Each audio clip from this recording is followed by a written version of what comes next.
and good morning. I'm Reverend Barbara Williams. Welcome to Unity of Chautauqua. We have been in this beautiful sacred place for now 41 years. And to put that in perspective, Chautauqua's been here 149 years.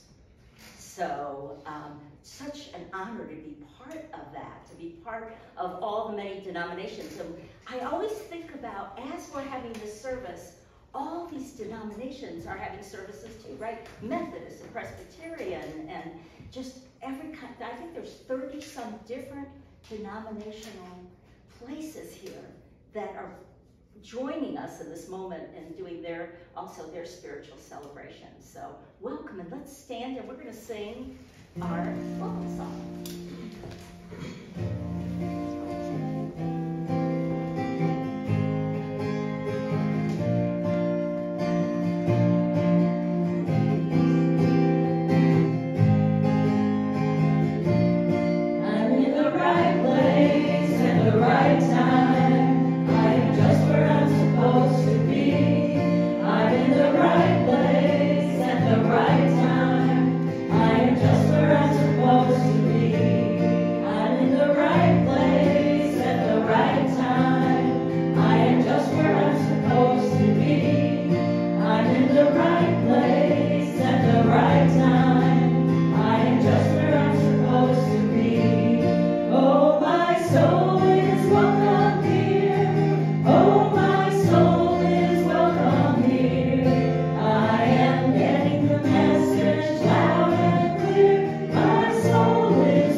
So just let's take the words of that song and we'll just take a moment now to center ourselves in this time and this place.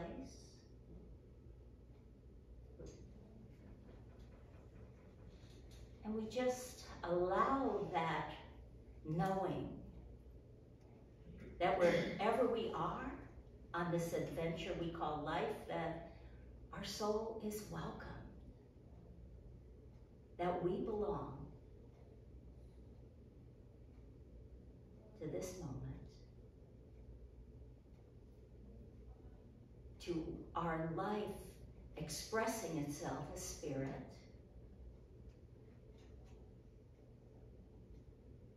to our circumstances, that we belong with our families, and that is an evolving, that we are an evolving expression of spirit. Each of our souls welcome to this world, to this moment. And so for knowing that we belong, that we matter to the world, and that we are worthy of all the blessings this life has to offer, we say thank you, God. And so it is. Amen and amen. So, okay, my forward thank you.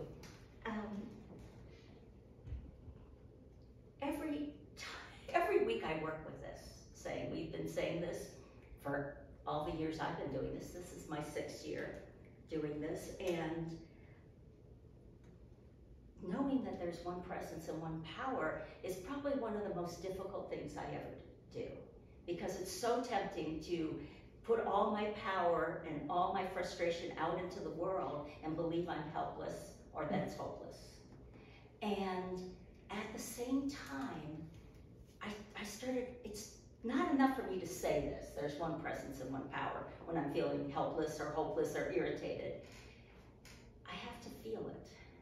And so I realized that I should tell you how that feels for me, and it will be unique for you. But when I get to the place where I'm tired of being tired and sick of being sick, right, of that, there's a place where I finally do my spiritual practice, and this peace floods me. And even though I don't know how the situation's going to turn out, there's a knowing that all is well. That whatever happens out there, my power's in here, and it's love, and it's this presence, and this presence supports. And so that's the invitation as we say this, is that there's a time of this surrender, and every time coming out of that place, whatever's been bothering me has cleared up in wonderful and loving ways. And so just hold that for yourself. And sometimes maybe you're gonna have to say this and you don't quite feel it yet. There's one presence and one power in my life and the universe, and this presence is all powerful and it's all love. If you say it enough, then comes that shift. The feeling matches these words. So let's say that together. There is only one presence and one power in the universe and in my life, God the good, omnipotence. And so we say unity is a positive, practical approach to spirituality, and we affirm for Unity of Chautauqua that we are open-minded, touching hearts and transforming our lives by our spiritual practice. And we're positive, practical, as well as we're based on the teachings of Jesus and the power of prayer. And the invitation that really got me hooked into unity was knowing that unity honored all the paths to our spiritual journey, that it was such an open place to be. And just notice our website is a combination of unity.org, which is Unity's worldwide, and Chautauqua.org. And so you put those two together, and I hope you'll, one, go to our website. If you're not on our email list, you will sign up on our email list. And you can find all of it. Right now we're recording, and they're about between sometimes 30 people, sometimes 60 people that are joining us in this, that will watch this. And so we say hi to all of you. So we have YouTubes. If you've missed anything, you can go back from our website, jump into Unity of Chautauqua's YouTubes. So you're at our Sunday service. We have a meditation in here every morning from 8 to 8:30, and followed by Wednesday night, A Positive Path for Spiritual Living. And that's in the Turner Center, which is the North Bus, and requires you bring your gate pass, because it's actually leaving the grounds, because it's a community center, which allows people from all the neighborhoods to come and be there. And this Wednesday, we're having All Ground is Holy. It's the workshop by our minister of this week, that's Reverend Condra. And I'd like to introduce Kurt for a minute, just up here. I'm going to read here. I already told you he's a classmate. So we have a long history of deep breathing, yes, and deep breathing through ministerial school. which stretched us. Yeah, it is definitely a transformative experience. And so Kurt is now outside of Chicago in Evanston, but I forgot the name of your church, so it's North Shore, it's Unity on the North Shore in Evanston. And you've been there? Going on 13 years next month. Oh, okay. Congratulations on that. But there's something special happening right now. You're in the midst, when I asked you to come, you're in the midst of? I am on sabbatical this summer, so it was kind of a surprise call, one of those blessings from the universe that I was able to say, yes, of course, I would love to come back and join you all at Chautauqua. So delighted to be here. And you want to say a few words about Wednesday, what we're going to do? Sure. Essentially what I want to do is there was this amazing series called America Outdoors that's hosted by an activist named Baratunde Thurston. And he travels around the country going to these spots where you would be surprised to find that there's great advocacy and blessings sort of unfolding out of some places that really have been maybe polluted or kind of in some ways desecrated. And he finds these blessings in these amazing places as people start to transform their attitude toward what it means to be involved in activism and actually transform some of the circumstances that have created these crummy places, these sort of polluted places. And what I'm finding is that as I watch that, the steps that I see these activists moving through are great for us in terms of spiritual practice, at trying to, when we're in dark places or when we're feeling, like you had said, those places where you don't really feel that you're one with the presence, there's some good signals some good lessons that we can learn out of the work of these activists. I think we can apply to our own journey as we look to transform those dark spaces. So I think it'll be fun. I don't want to do a lot of talking at that thing. What I'm hoping is to maybe lead through some description of some of the work that's been done, and then hopefully that will, through meditation, evoke some area in your own experience that you would like to bring light to, or a little bit of a different attitude, a new change, and then we'll talk about how that might get implemented, how you might be able to bring that forward. So I'm hoping it'll be a real back and forth kind of thing. So thank you, Kurt. And so Janine is going to set us up for it. And thank you for doing this, for her willingness to sing a very special song. No. Yeah. Sure. So with this song, we're gonna sing it through twice. And the first time it'll be more of an echo, where I'll sing a line and you repeat. Two lines we do that, and then the third line we sing together. So whenever we sing Great Spirit Circles All Around Me, that's all together. Actually, that's too much instruction. Let's just do it.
Body, thought, emotion.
it actually sort of speaks to the state that I'm hoping to evoke or that I can inspire.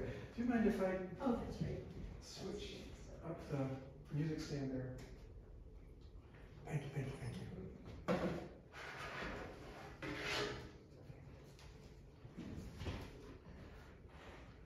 Wow, so I love it when the universe sort of pops in with just an unexpected gift, don't you?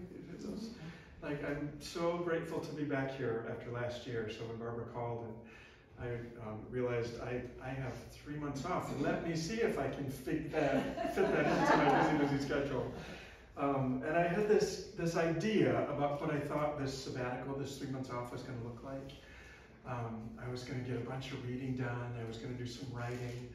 I live in a part of the country where they have some of the most marvelous museums in the world, and I've been to 2 of them. I was going to see a museum once a week. I had some DIY projects planned, and the whole thing, I realized that I was, wanting to spend some time kind of resting and renewing. So I figured out a week, I'll take a week to sleep in. That's not kind of how it turned out for me. The first week, I bet I slept 12 to 15 hours a day, just not even really realizing, I think, how much had been stored up after all of the changes and sort of the pressures that happen in ministry. At my home church, we're going through a lot right now. We're selling our property, and there's all sorts of consultants and lawyers and zoning permits required, and it's turned into quite a long process, and I hadn't really realized how much that was weighing. And all of the other stuff, just sort of getting up and running in ministry in this kind of new age when we're virtual about half the time, and half the folks are still there. So there was just kind of a lot that I knew I needed to rest from. What surprised me is that after that first week, I needed more rest. And I started to sleep just as much. I did get a little bit of reading. I'd sort of camp out on the couch and open a book, and pretty soon I'd be asleep. And I thought, oh no, I'm not going to be able to sleep tonight now. And over the course of that couple of weeks, realized that I was actually kind of falling into a kind of state of depression. And you know how you get in that space and you have these expectations for how you wanted it to go and what you thought you were going to get done. And then you start to beat yourself up for not getting that done, and why am I sleeping so much? And until one of the books in the stack that I made it to was this book called Rest is Resistance. It's by Tricia Hershey, who is a theologian, and she's an activist herself, and she's a black woman, so racial justice and that kind of stuff is really big and sort of in her realm. And what I realized as I started to read through this is that part of what I'm experiencing is not necessarily all about sort of my own shortcomings or my own misgivings. Part of it is like just recognizing that I have somehow been separated from that in me which is divine, which knows the holiness of being in that circle of spirit, right? And I hadn't realized the degree to which that had happened. And as I started paying more and more attention, I realized that it's not just me, It's funny, Unity ministers, we'll get together, and certainly there's always a wonderful celebration when we're especially classmates and we've got these deep, deep connections, right?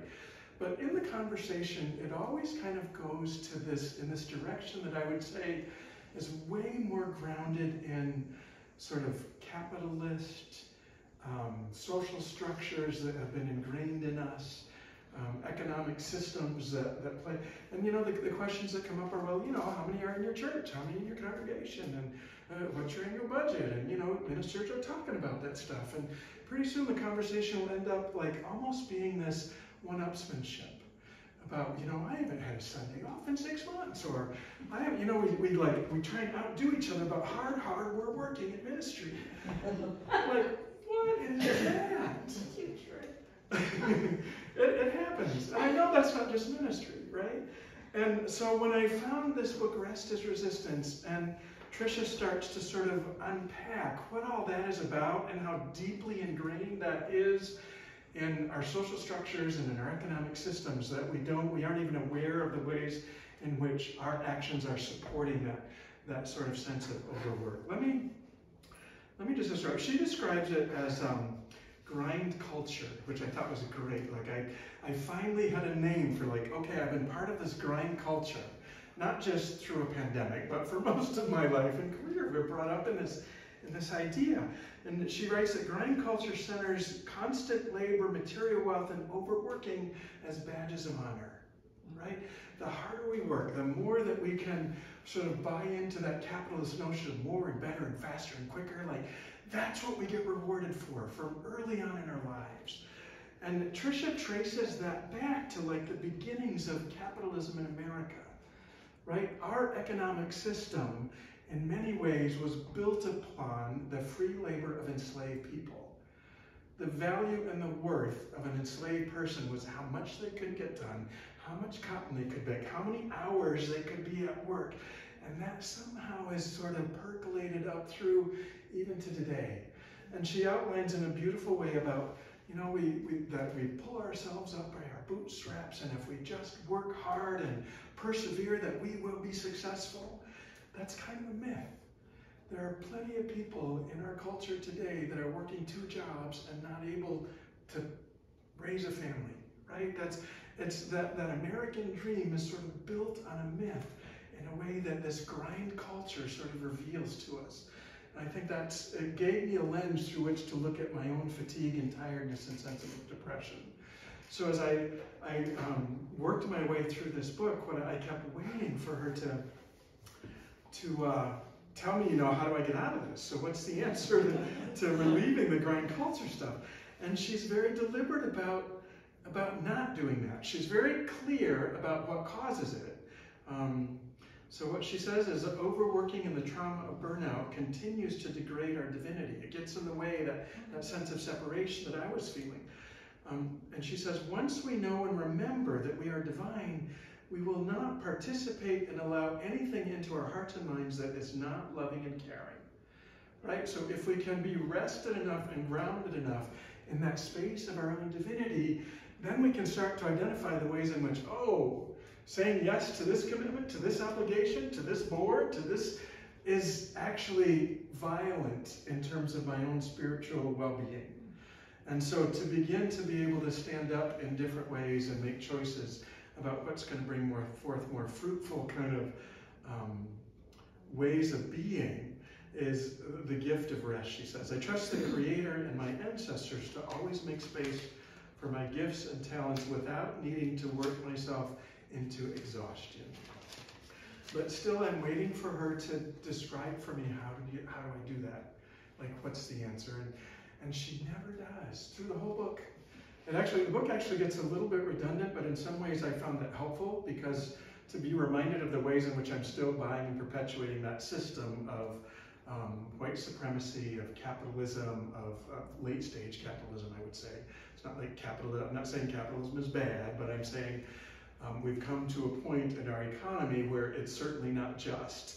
So as we sort of begin to find a way out of it, and she never says it. What she does is over and over again frames questions in a new way so that we begin to think about the ways in which we're buying into those systems and how we can do it differently. So here's just one example. So there's usually a couple of these in every chapter, like where she just starts pounding out questions to ponder. Do I have a model or guide for what it feels like to be rested while living inside a capitalistic system? What would it feel like to be consistently rested? What does exhaustion look like for me? Am I navigating the world from a constant state of exhaustion? Who was I before the terror of toxic systems? What do I want to be? What have you been told about your worth and existence? How do you make space to transcend the confines of a system that prays to the call of profit over people? Right? So kind of deep questions that certainly have me rethinking the ways in which when I get back to my church and I'm working full time again, I'll be showing up differently. You know, I'll be holding a space for the gifts of spirit to arise more naturally from within us. But as is my want, I'm still wanting, like, okay, how do I do that and where do we look for it? So since Hershey wasn't really providing it for me, I'm thinking, okay, well, where do Unity, where do we go to for answers when we're looking? Our greatest textbook is sort of scripture, right? And the scripture that came to mind most evidently was one you'll be very familiar with out of Matthew. This is from Jesus' Sermon on the Mount. Therefore, I tell you, Do not worry about your life, what you will eat or what you will drink, or about your body, what you will wear. Is not life more than food, and the body more than clothing? Look at the birds of the air. They neither sow nor reap nor gather into barns, and yet your heavenly Father feeds them. Are you not of more value than they? And can any of you, by worrying, add a single hour to your span of life? Why do you worry about clothing? Consider the lilies of the field, how they grow. They neither toil nor spin. Yet I tell you, even Solomon in all his glory was not clothed like one of these. Familiar text, I'm imagining, right? Birds and lilies. Like what? That's your advice, Jesus? I'm trying to figure out how to put food on the table and where I'm going to get rent. That's your advice, birds and lilies? And I think the power of that suggestion is that it lies in sort of pulling back from the anxiety, the anxious feeling, the overworking that we're doing, and become present in this moment. Like, you're not going to hear the birds unless you're quiet enough and present enough to be listening for them now. You're not going to notice the beauty of flowers or the scent of flowers unless you can sort of consciously take time apart to be aware of them. So I think what Jesus is suggesting is like, look, it's about being present to this moment in the here and now. And birds and flowers are a great metaphor for that, but it's really about how do we find that space of coming from, of being aware of our own divinity. How do we move into that in a fuller, more complete way? And I also like this example because I think it points to the natural world as a mentor for us. You know, so much of the questioning that we have out of these systems of these oppressive systems that we've grown up in, these systems that even as young children, you know, like we're taught really what we need to know in order to be able to feed this economic system so we can make a living and produce stuff and buy more stuff. Like that's our educational systems in some ways is designed to support that. And so if we can sort of pull back from that and look at what nature, what the universe can reveal to us about those processes for moving into that space of presence, I think we're way far ahead in terms of being able to let go of those structures, or at least to be able to hold them in abeyance long enough to get our grounding so that we can then move forward from a much more centered space. One of the examples I have, and I found this amazing movie, it's called The Biggest Little Farm. And it's just, have you seen it? Oh, I love it. Oh, you're all going to have heard it. Oh, okay, so this will be a little bit redundant. It's amazing. It's this young couple who are living, I think they're in the Bronx in New York, and she has a passion for like someday living on a farm, like the kind of farm that you read in storybooks, with every animal you ever heard of, everything you'd ever want to eat. That they're growing, and she's doing this now to the best she can on the fire escape outside their window in the Bronx, right? And the first step toward moving there is they adopt a dog. And it turns out the dog, while lovely, tempered, and it's great company, when they're not home with him, the dog barks incessantly, to the degree that even after they've spent tons of money and all kinds of solutions to try and quiet the dog, change his behavior, they get evicted. And rather than sort of see that as, okay, we're getting rid of the dog, what they realize is that maybe this is the beginning of creating this farm that has been this dream of Molly's for years and years and years. Molly and John Chester are their names. So they buy this wonderful piece of land just north of Los Angeles, only it's not such a wonderful looking piece of land. It was really a depleted apricot farm, to the point that they couldn't even get picks in the ground. It was so hard. And so they hire a consultant. They bring in this consultant about how do we bring life to this. And what's beautiful about the process that they move through is it begins at it has to be with the soil, like at the microbial level. You have to get microbes back in the soil so that there's life to begin to renew and rejuvenate the soil. And it's beautiful. I don't want to do a whole spoiler alert, but as this land starts to come back to life, what they realize with each step of a new way of thriving, there comes a new pest.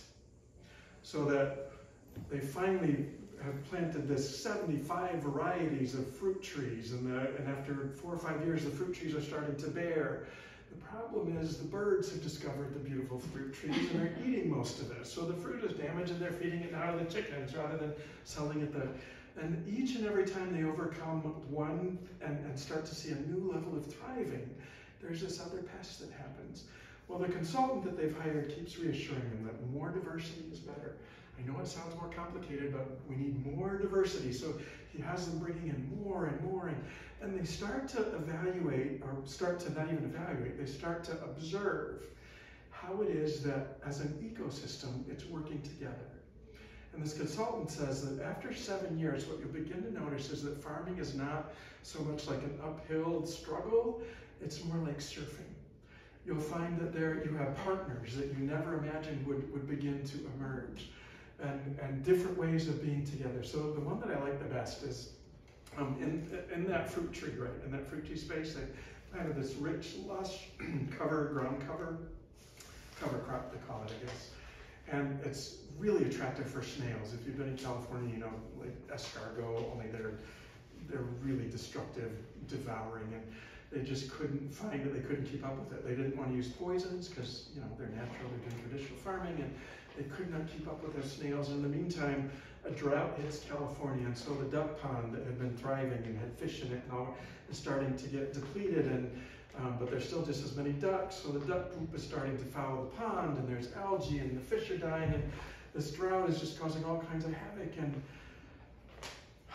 John takes a breath, and he sort of looks around and thinks about, all right, well, what might happen in terms of the synergies that were here? And so what they did is they moved the ducks out of the pond and into the orchards, and it turns out ducks love snails. And the snails get turned into another level of fertilizer for the trees. So there are these beautiful ways in which the wisdom and intelligence of nature and of the universe can solve any problem that we have already experienced, right? As we can begin to kind of tune into the ways in which there are resources and tools and helpers around us to move us into living from that space of divinity, rather than pounding and striving. And it's really amazing to watch. When they first moved to this sort of depleted property, they surveyed all of the neighboring farms, which are all doing monocultural stuff, raspberries under tents, and at one point when the drought is at its very worst and fires are coming in, their land is the only one that is able to finally absorb the rains when they come. So instead of all the topsoil being washed away, theirs becomes more lush, their aquifers get refreshed. So there's just beautiful ways in which the solutions that we desire, that we're looking for guidance to be revealed, those solutions are already available to us. If we can but sort of take a step back and maybe observe and see the ways in which the systems that have nourished this planet for eons, for centuries, for millennia, are still here and are still available to us. It's there's another sort of rationale for this that I discovered is there's a wonderful writer. She's actually an expert in biomimicry, which I had never heard of before. Anybody? Biomimicry? She has a beautiful definition for it that I want to share. She says it's the conscious emulation of life's genius. Biomimicry is an innovation practice where the people who make our world, designers, engineers, architects, construction workers, when they go to solve a problem, they say, what in the natural world has already solved this? And then they try to emulate that organism or ecosystem and hopefully come up with something that helps us live here more gracefully. She is a poet and a forestry expert. Started out a career as a poet and forestry, and ended up, she's now in a consulting firm where they work with some of the largest firms in the world. One of their current clients is the Ford Motor Company, which is building a giant new plant. And what they do is move into, where the Ford plant is going to be built, they say, okay, well, the environment that this is going to be displacing would have looked like this. These are the kinds of trees, these are the kind of, and these are kind of the metrics of that. This is how much water would get cleansed by the ecosystem this year. This is how much air would get renewed and rejuvenated. And then they take those standards back to the engineers who are designing the thing and say, this is what you're aiming for. So the new construction is being based on engineering standards because engineers are used to working with standards, right? So it's a way in which they can begin to emulate the natural ecosystem and provide the same gifts to the environment that might otherwise have been displaced by just concrete parking lot and big cement walls. So there's work like that going on in the world that just excites me to no end, that we're paying attention to it in those ways. Oh my gosh, I'm recording all that. So are we. So I want to, one of the other insights, this is all, if any of you are familiar with a podcast called On Being, Krista Tippett hosts this On Being. And so this woman, Janine Benyus, is the biomimicry expert that's being interviewed. And so one of the things that they sort of encounter in this conversation, and Janine just kind of breezes over it kind of quickly. And she says, you know, Darwin never said survival of the fittest. That wasn't in his original texts. And and then she's going on, and Chris is like, whoa, back up, because we have based our entire system being, everything about what we believe about competition is based on the survival of the fittest. What do you mean Darwin never said that? And she said, in his original text, Origins of the Species, what he said was survival of the fit. And the distinction she makes is this: it's not about the fittest, the most powerful, the strongest, the most domineering, the one that can sort of annihilate everything else and overcome it. It's about being able to fit into the environment that we're there for.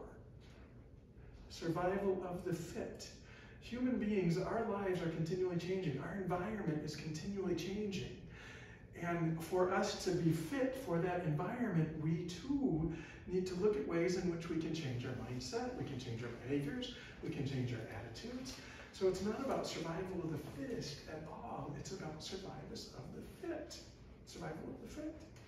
I love that because it suggests to me that now we have the power or the ability to be able to make different choices that are based in the principles that she describes in biomimicry.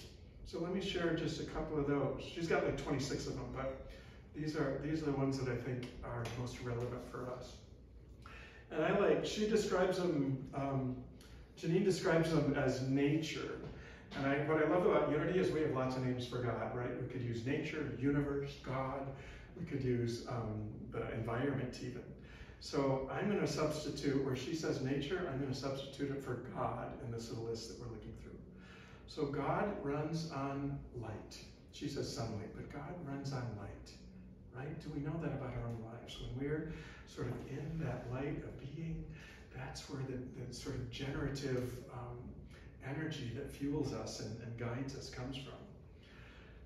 God uses only the energy it needs. Never more. There's nothing wasted. What God is using, God needs in order to function. God fits form to function. Nature recycles everything. Oh, God recycles everything. God rewards cooperation. No mention of competition here. God rewards cooperation. God banks on diversity. We saw that in the Big Little Farm, right? Where it's like it's only in bringing in more and more species that we can make sure that the aphids and the ladybugs are balancing each other. It's not that one gets annihilated, but there's a balance that happens when we make space for all of it. God demands local expertise. I love this one, right? Because especially for us as a metaphor for, okay, it's the wisdom that's within. It's locally. We don't need to be out surveying the rest of the world and finding out how it's going to happen.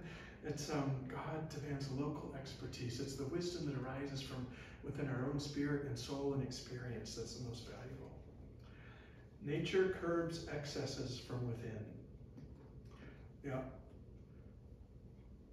God curbs excesses from within. And I think if we're paying attention to what's happening within our own physical bodies, our own physical spaces. We are almost always guided to be able to take care of ourselves in beautiful ways. Before coming here, I spent a week at Gethsemane Abbey, just south of Louisville, which is a monastery for silent retreats. It's not guided, but there's just this real, and there's wonderful trails, miles and miles of trails. And so I was out walking at one point, and I like to walk after the heat of the day. So it's usually like, I need to get back, I usually go after dinner, but I need to get back before dark, right? So I hiked out, it had been a little over an hour, and I probably had an hour and a half before it was gonna get dark. And I kind of knew where I was, but I decided I didn't bring a phone. I don't know why. I didn't bring nothing, no water, no nothing. So about a little over 2 miles into the thing, I'm guessing, I noticed that my knee is starting to, and my hip's starting to, and I'm thinking, well, you know, shake it out, walk it off. So another few hundred yards, and it just kept getting worse, right? And I finally stopped. I didn't want to turn around and go back the way I came. I knew there was a loop, and I wanted to see what was the rest of the way. But there was something in me in that last was like, a little bit of fear, like I'm not sure I'm gonna make it back before dark. And so I turned around, and honest to God, within 5 steps, like all the pain was gone. So there was something in me that knew when it was time to turn around that my conscious mind wasn't aware of, but in my physical beingness, there was plenty of signal happening. And I think that's available to us a lot more than we sometimes recognize, because we tend to want to push through, right? No pain, no gain. That stuff all plays out. And it's part of what can be a very violent approach to our own sort of spiritual becoming and our spiritual unfolding. So those ways in which we can begin to pay attention to that deeper intelligence and that deeper guidance that's available to us, and allow that to inform the choices that we're making, even maybe the feelings that we entertain and the thoughts that we hold, but to be guided from that deeper space within, that intelligence that understands there's a balance to life, that there's a balance to rest and to work and to play and to work, which you sang about in the song. I'd love to hear that. And so establishing that balance and living from a space of recognizing that it's not all about me, this, us, that it comes out of something greater, a broader perspective. I want to close the talk part with a quote from John Chester, our farmer from The Biggest Little Farm. Let's see, where do I have that quote? Because it speaks to this, sort of after all that he's been through and all the observing that he's been doing to move out of his Bronx apartment and now create this kind of beautiful, successful, traditional farming, thriving community. And he says this: "Whenever I look up at the Milky Way, I feel so captivated by its complexity. And yet it's easy to forget that the Earth is part of it. It's almost impossible to grasp that I actually spin inside of that which I see." John Chester, Biggest Little Farm. So I invite you to just remember that as you're starting to maybe moving into spaces where you're feeling some sense of anxiety, or you're feeling maybe caught up in those systems that would have us driving into unhealthy patterns in ways that maybe compromise our health or compromise our relationships because we've got to do more, have more, be more. If you're starting to move into that sort of space, move in to a space of remembering and noticing just the awesome beauty that nature and God are providing us in this and every moment. So with that, I'd like to prepare for a time of meditation.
So as we rest in the beautiful vibration of this space, I invite you to just notice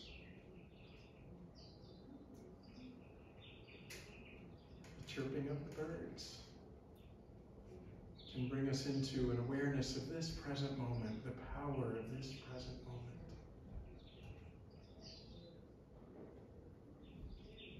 As you breathe in and breathe out, just relax and release anything that might be distracting you.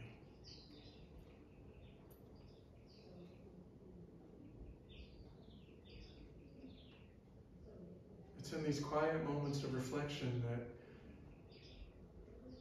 we experience the greatest sense of presence. It's when we are most available to the power of God to speak, to guide, to inspire, to uplift. It's in these quiet moments of reflection when we remember the truth of our divinity, that we are part of something much greater, connected to every aspect of life, of creation, even of the cosmos. We can never be separate. It's in these quiet moments of reflection that we can remind ourselves that all of the wisdom of the ages resides within us, within this wholeness, within this oneness. And that whatever might distract us from our capacity and ability to embody this presence more fully can fall away as an illusion as we simply become present and mindful of the power of God that arises from within.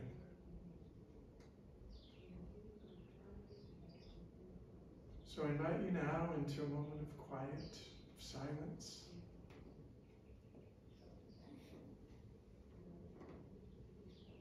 An opportunity to just be receptive to what message Spirit might have for you. As you claim, as you reclaim the divine essence that is your very being. You are one with God and all that is. Know this truth, open to an experience of this deeper connection as we rest in a moment of silence.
gently now begin to return your attention to your breath, to the breathing.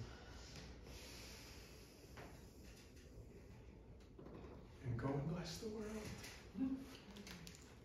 Y'all go deep in meditation. It's a wonderful glow here. It's a great feeling.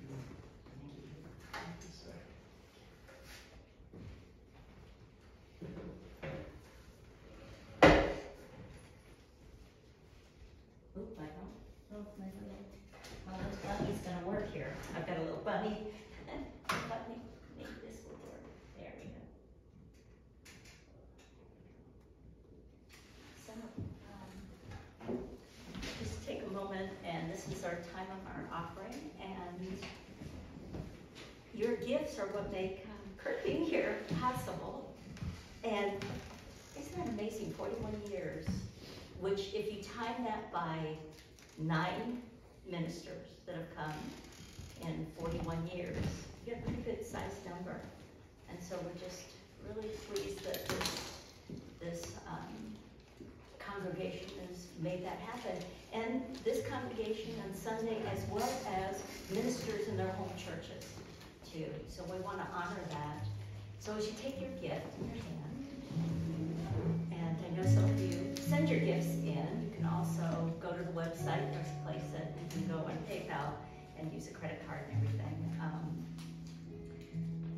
But if you've already sent it in, then I like to take my gift in consciousness that I've given to this ministry and hold it with the intention and the energy that everything we give comes back, as Jesus said, pressed down, shaken together, overflowing. And so just feel that that gift has been given to you first, so that you may be a conduit of the love of God.